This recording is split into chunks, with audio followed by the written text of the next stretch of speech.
Hotman Paris diduga menjadi pengacara bayangan Ferdy Sambo. Sebelum tonton video ini lebih lanjut, jangan lupa subscribe channel ini untuk mendapatkan info-info menarik lainnya. Kasus pembunuhan Brigadir Joshua Huta Barat yang sementara ini diduga merupakan pembunuhan berencana yang dilakukan oleh Ferdy Sambo CS kini sedang marak menjadi perbincangan masyarakat Indonesia. Sidang pembunuhan Brigadir J yang digelar sejak tanggal 17 Oktober 2022 ini telah menghadirkan banyak saksi dan menyita perhatian seluruh rakyat Indonesia. Untuk membebaskan diri dari tuntutan pembunuhan berencana, Ferdy Sambo menyewa beberapa pengacara. Bahkan, Hotman Paris pun sempat ditawari menjadi pengacara Ferdy Sambo, namun Hotman Paris mengakui bahwa ia menolak permintaan tersebut. Namun, di luar dugaan, Hotman Paris diduga tetap menjadi pengacara Ferdy Sambo di luar pengadilan, khususnya di media, dengan menjadi pengacara bayangan Ferdy Sambo. Hotman Paris diduga bertugas untuk mengubah persepsi dan pandangan masyarakat melalui media, bahwa pembunuhan Brigadir Joshua Huta Barat oleh Ferdy Sambo CS bukan merupakan kasus pembunuhan berencana. Menyadari betapa dahsyatnya kekuatan netizen Indonesia, Hotman Paris berusaha meyakinkan masyarakat bahwa pembunuhan yang dilakukan oleh Ferdy Sambo terhadap Brigadir Joshua dikarenakan luapan emosi sesaat sebagai akibat dari kasus pelecehan Putri Chandrawati yang diduga dilakukan oleh Brigadir Joshua. Dengan demikian, Ferdy Sambo dapat terbebas dari pasal 340 KUHP mengenai pembunuhan berencana dengan hukuman sekurang-kurangnya penjara seumur hidup atau maksimal hukuman mati. Dalam beberapa wawancara kasus pembunuhan Brigadir Joshua, Hotman Paris selalu berusaha menerangkan bahwa kasus pembunuhan Brigadir J bukanlah pembunuhan berencana. Hotman Paris berusaha menggunakan alibi hasil BAP yang menyatakan bahwa Ferdy Sambo menangis.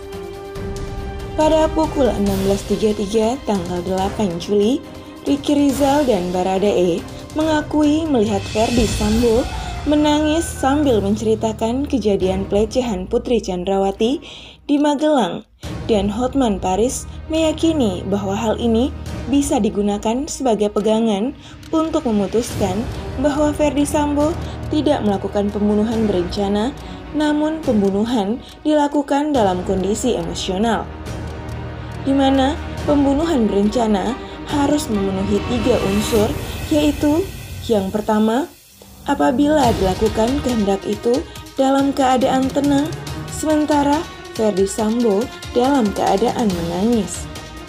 Yang kedua, ada tenggang waktu yang cukup untuk melakukan perbuatan tersebut, di mana dalam kasus Ferdy Sambo, pemanggilan Baradae dan Ricky Rizal oleh Ferdy Sambo dilakukan pada pukul 16.33.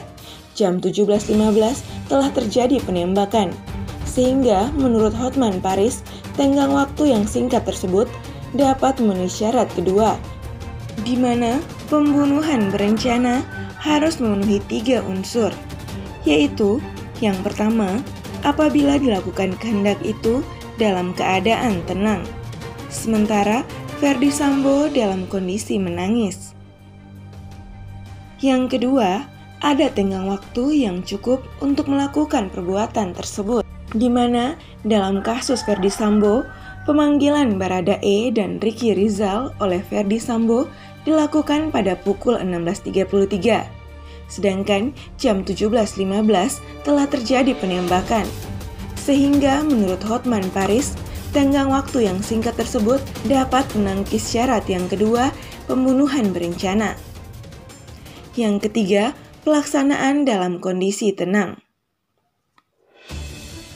Menurut Hotman Paris, 3 hal ini sangat esensial dalam menentukan adanya pembunuhan berencana. Sehingga, menurut Hotman Paris, pembunuhan yang dilakukan oleh Ferdy Sambo tidak memenuhi unsur pembunuhan berencana. Sehingga, Hotman Paris meyakini bahwa pembunuhan yang dilakukan oleh Ferdy Sambo bukan merupakan pembunuhan berencana. Meskipun pendapat Hotman Paris tersebut dibantah oleh pengacara Baradae dan Brigadir J, namun Hotman Paris mati-matian tetap membela Ferdy Sambo dan menyatakan bahwa Ferdy Sambo tidak melakukan pembunuhan berencana. Dari pernyataan Hotman Paris, sangat terlihat jelas bahwa meskipun Hotman Paris menolak menjadi pengacara di pengadilan, namun Hotman Paris telah menjadi pengacara bayangan yang bekerja di luar persidangan, dengan tujuan untuk mencuci otak masyarakat dan mengubah persepsi masyarakat terhadap Ferdy Sambo dan berbalik mendukung Ferdy Sambo.